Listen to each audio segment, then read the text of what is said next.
और तोहमतें तो आप पे लगती रही हैं। लगती रही मैं निकलता रहा हूँ।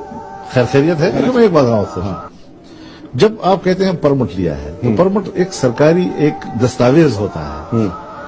जब अगर मैंने कोई डीजल परमिट लिया हो तो फिर उसकी दस्तावेज होनी चाहिए ना। परमिट है ना, बगैर दस्तावेज के तो मुमकिन नहीं है ना। तो लाओ ना, दस्तावेज किधर है? अगर मैंने कोई जमीनें ली हैं, लीज पर ली हैं, तो लीज पर दस्तावेज वो जो परमिट की आप बात करें वो तो बात खत्म होगी ना। वो तो डीजल के परमिट थे ना। वही अर्ज कर रहा हूँ ना। हाँ। तो ये जो जमीनों वाली बात है वो तो कम लीज पर है। तो हमारे जिस मोहतरम कॉलमनिगार ने वो लिखा था, उन्होंने भी कहा कि यार ये मैंने कलम नहीं लिखा था। हजरत, मुझसे इनके बड़ों ने माफिया मांगी हैं। अच्छा, जिसने बुनियादी शख्स बनकर मेरे खिलाफ प्रोपेगेंडा में किरदार अदा किया, एक ने कहा कि हम माफी मांगते हैं, हमसे गलतियां नहीं।